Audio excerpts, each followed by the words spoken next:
So now what I want to show you is a framework about how you can think about your values and how you can think about your own development and growth from a human growth perspective.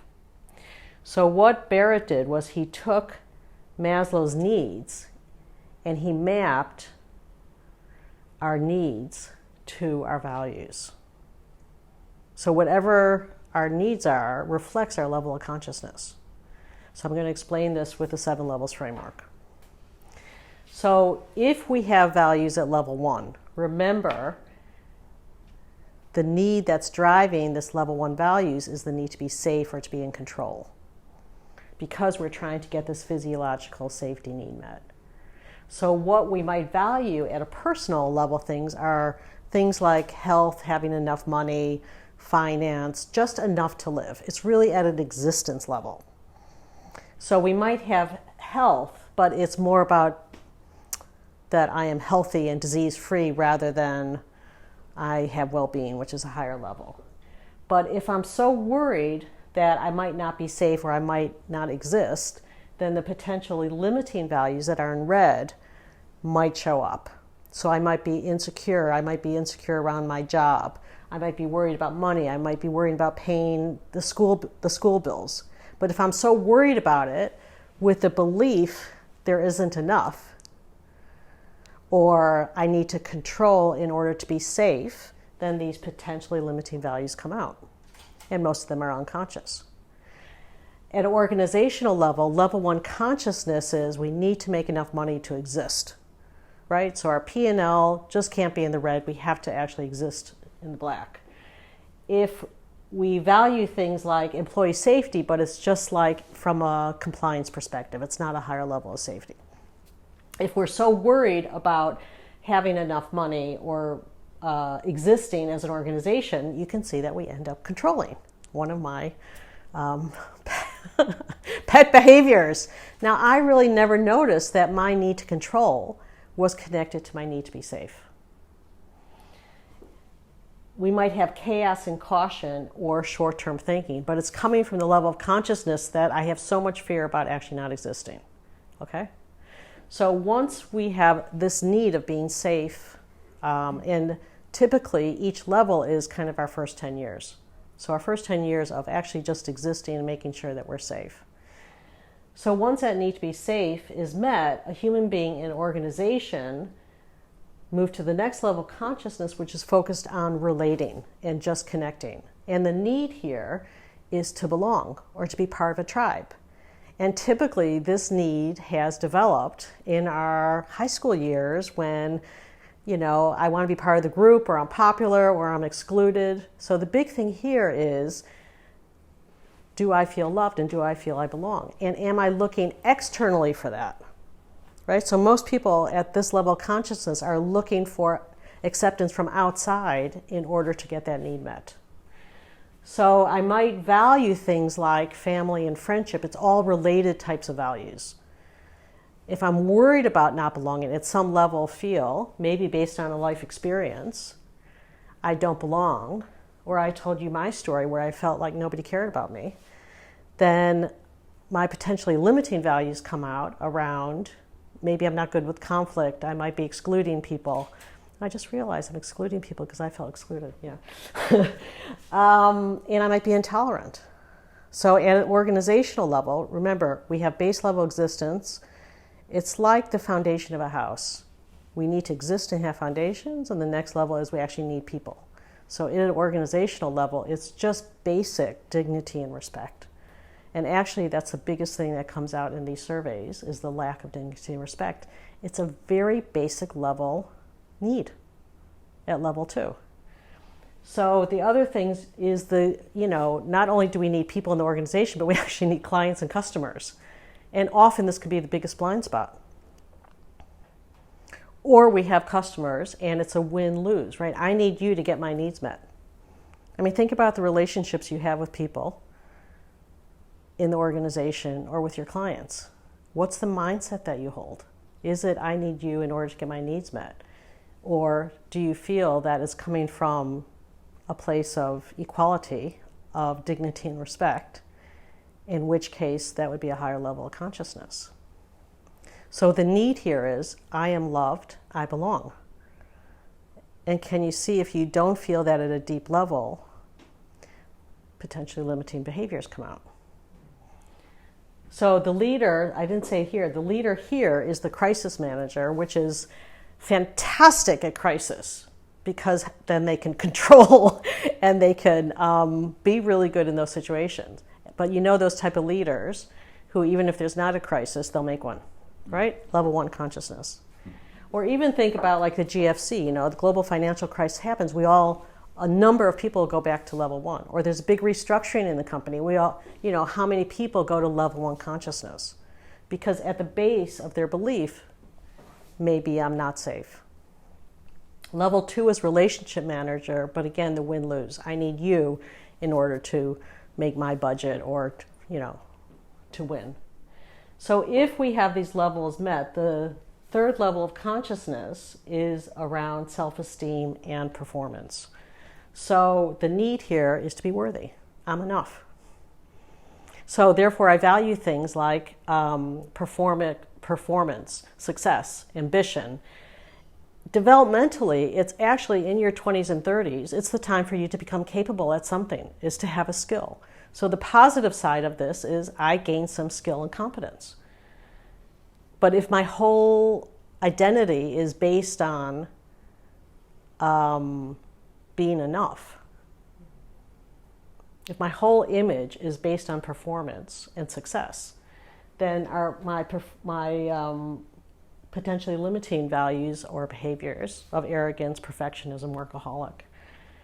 And I make a joke about this because the first time I saw this, I saw this list of success, ambition. I've got that. And then I saw the red ones of arrogance, perfectionism. I was like, got that. And then I was like, why are they red? Because I had no idea that there was anything wrong with this. This is what I was brought up to be, both the positive and the limiting. Coming from the life experience I come from, success was everything.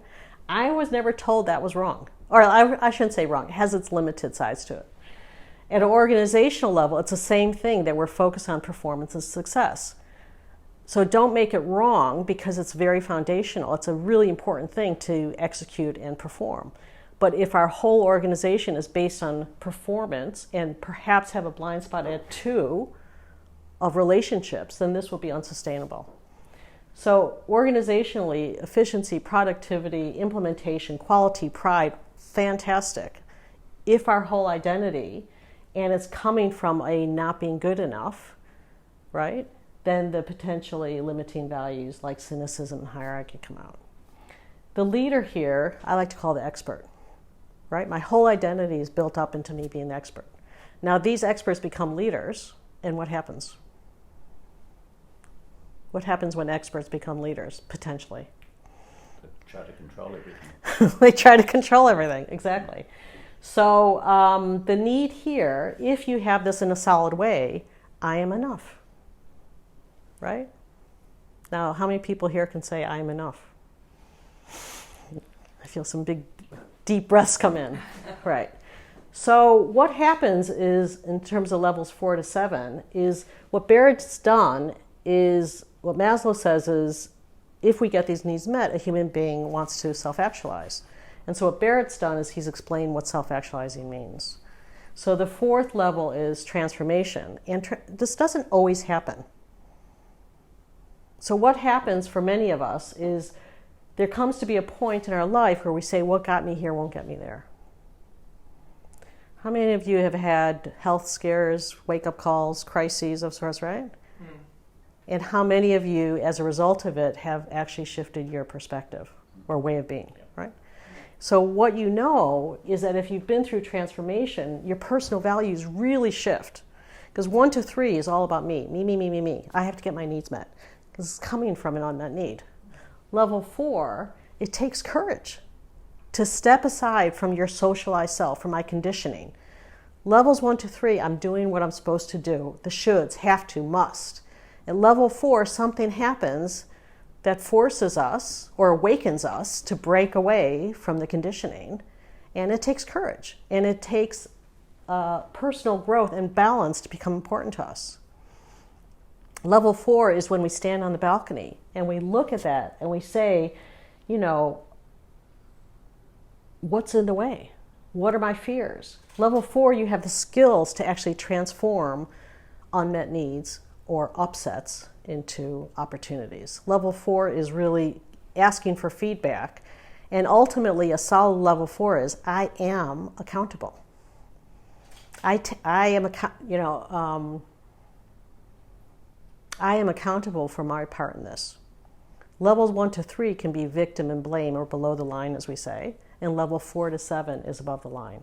So I take accountability for my part in that. At the organizational level, the same thing. What got me here won't get me here. There's not one organization I know that can survive in today's VUCA world and not be adaptable and innovative. But can you see, it actually takes a higher level of consciousness to be in that place. So everyone's doing agile, right? To truly be agile, we have to let go of our fears in order to step into this place. So this is also where we start listening to the employee. There is command and control. You do what I say. Level 4 is I'm actually listening and inviting participation from employees. The leader here becomes the facilitator or the influencer, and that's a big shift from the expert to the facilitator. Most organizations, most leaders we work with have been, they've gotten to a senior level because they're really good at something. In order to be in this VUCA world and be an adaptive leader, we have to be able to let go and facilitate and empower. So once we have the skills to transform, and I can see everything as learning, level 5, the focus is about authenticity. Level 5 is really the bigger question of who am I, why am I here? Who am I really? If I let go of my fears and I step into where I am in flow and what energizes and fulfills me the most, that's what level 5 words are. So here we have creativity, generosity, and really where your passion is. Everyone might have different words there, but it's truly your authenticity if you let go of the shield. At the organizational level, it's still the same thing about integrity. You're in integrity because you're living your top values. And at the organizational level, it's like, the flock of birds where if you have a flock of birds, they fly 70% faster if they're in a flock. The same thing as a leader organizationally. If I can have shared values and shared vision, invite participation, we then have internal cohesion and can go faster and farther. So we become inspiring, not because we're trying to be inspiring, but because we're in integrity. So to be solid here, I am in integrity to my values fully. The leader here becomes the inspirer, as I said. So if, for this is really stepping into your higher self, or soul, as you say. And the ego is really almost behind you in support of what your higher purpose is. So in 5, I'm stepping into my purpose. Internally, level 6 is externally. If I'm living my highest self, I make a difference, but really feel it in the heart. Not like, you could be I make a difference at level 2 to be liked. At level 6, I know by my being I make a difference. And so it's a really place of not having to do and prove anymore, but be a mentor and be a coach because it's my purpose. So you could see these are all relationship type values. So this is a higher level 2, but really from the win-win place. I'm relating at a place of connection and interdependence and being part of something bigger together without the fear. This is really hard to do. Everyone talks about collaboration. It's really hard to do. So this level of consciousness really is unconditional love. If you're going to really say what level 6 is, it's letting go of the fears and having the connection towards something bigger. The organizational level, the same thing, collaboration, environmental, where anything that has a relationship type value for a bigger purpose. The leader here becomes the mentor and partner because they've let go of having to prove and do. So it's a much more being level than in the level 3. If we move to this, the last level is level 7, which is selfless service. So if I am connected to everything, I've let go of my fears, then on a much more global level, I'm connected to everything and being really of service. Now, some of the words like wisdom, humility, compassion, I used to think, oh, I'll never get there. This is Nelson Mandela and Gandhi. I can't even get there. And it was actually one of the participants who said, I've got moments of this. I've got moments of wisdom. I've got moments of this. And I thought, yeah, in fact, this is actually who we are as our core. A human being at its core is this. We just have layers around us like the onion to unpeel to actually see who we really are. And this is the journey of being a human being. The leader here becomes a wisdom or visionary. And as you can imagine at the organizational, and this may be in your purpose to make a difference at a planetary level or a global level. And I think the fires and the climate change and all the things that are happening right now, this is becoming more and more evident. I think it's become much more accessible in terms of what people feel is needed. So 3 key things.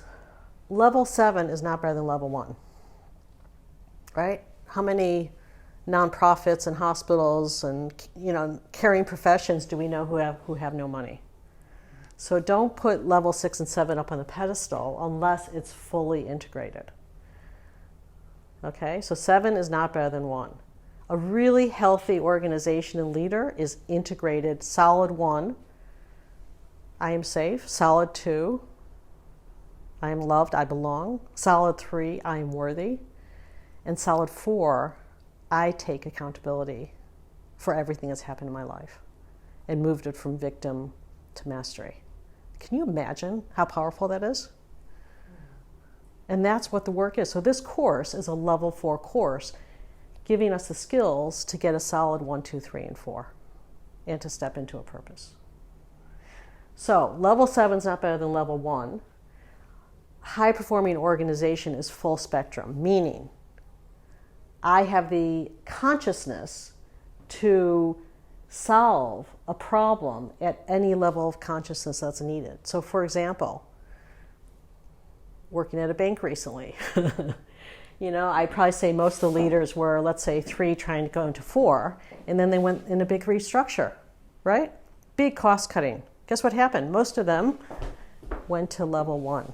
Some of them stayed in this place of being on the balcony and saying, how do I choose to lead at a time when we need to totally cut costs? How do we do it in above the line way? Does that make sense? So the third key point, which I actually think is the most important, is that we actually yo-yo up and down this thing. Right? So we're generally 3, 4, 5, 4, 5, 6. We're kind of straddling some of the levels. And you have a kind of center of gravity somewhere, right? And then what happens is life happens. So for example, for me, I'll give you a story. About 5 years ago, I was probably sitting somewhere between 4 and 5. And a friend of mine had a heart attack. And I said to him, very Lisa question, I said, so, did you have a big insight about it? And he said, what I realized was not to wait till tomorrow what you can do today. And this was about giving his kids the money instead of waiting until they're 30. Give it to them now. You might die tomorrow, right? So I said to Malcolm, I said to my husband, if I die tomorrow, I'd be really okay with it because I feel like I made a difference to people. But the one thing I regret is not being there for my sisters. So as I told you in my story, that I left Chicago 25 years ago, or 30 years ago now. And I left because I was pissed off because nobody understood me. And I felt very alone and kind of abandoned by it. Like, not consciously, but now I realize that's, why I left. And so Malcolm said, why don't you go home for the summer? And for 25 years, I've never gone home for more than a week, maybe 2 weeks. And always left a little bit angry. And so I said to my family, I'm going home for 4 weeks. And I go home. My mother was really surprised, and my 3 sisters. And I go home, I rent an apartment, and stay with my mom, go out for, dinners. And then she said, can you take me to the physio? Because I got something wrong with my hips. And we went there for a few times. And then like a week later, she calls us into her living room. She's sitting on the couch. She calls all the sisters, says, sit down here. I think that's the first time it's ever happened. And she looks at us and she said, I have to tell you, I've just been to the doctor and been diagnosed with lung cancer and been given 3 months to live. So first of all, I thought, I can't believe this is the first time I say I'm going to come home and this happens. And I stay with her in the house. All my sisters obviously live there. I stay there, and she goes down very quickly, and she started getting really psychotic and having nightmares at night and calling me in at 2 o'clock and 3 o'clock and 4 o'clock. And I found that I was actually going right back to my story I told you when I was 12 years old. And at that time, my mindset was, I have to take care of my mother because she's so miserable, and I'm going to make her happy. So here I was, I guess I was 50 then, and I'm acting just like a 12-year-old, totally unconscious. And I was up, and I finally said, I can't do this. I wasn't sleeping, and it was horrible. And my sister, and of course, nobody was there to help me, which is exactly my story here. Everyone was gone. And my sister comes in and she says, Lisa, you look awful. You have to get out of there. You're not the carer. And she takes me out, and I've stayed with her, and we all together, all my sisters, every day we go to see my mother and sit with her. Then she got into the bed in the home for her last days. And in that experience with my sisters, I experienced incredible love altogether in service of my mom. And it was probably actually one of the most beautiful, if you could say death can be beautiful, it was a beautiful experience. And I remember going to the airport, and I had this massive light bulb where I realized I had always been loved. And I spent my whole life running away and making meaning that I had never been loved. And I remember coming back to Perth, and my client, one of the big accountancy firms, and he knew that I kept complaining that I couldn't collaborate, all these upsets with collaboration. He goes, Lisa, what's changing you? You're able to collaborate with everybody. So can you see what happened? I couldn't collaborate because I had this old mindset that everyone abandoned me, and that ultimately I actually wasn't loved. And I had this intense experience of love. And my whole perspective in an absolute second shifted about being loved. And I could turn up different with people. There isn't that kind of shadow thing unconsciously pulling me. Does that make sense to you? Mm-hmm. So that's what I love about this model, is we're somewhere. There's no right or wrong where you might be at level 1. It might be the best thing for you. So we're somewhere. And then I kind of say, shit happens. Stuff happens. And it's kind of like it takes you by the neck, right? And then the question is, what do you do when you're here? Do you make it wrong and do you blame other people? Or do you go ask different questions? What's my need? What's my fear? What's the story behind this? And that's the skills that we have during the course that we're facilitating, is what do we do when we come here, and can we transform it into becoming whole? And on a very high balcony, that is the journey of life. In order for us, if we can learn it, skill it, and move it, there is a realization that actually this is our true potential. This is who we are. So, I'm just going to pause there.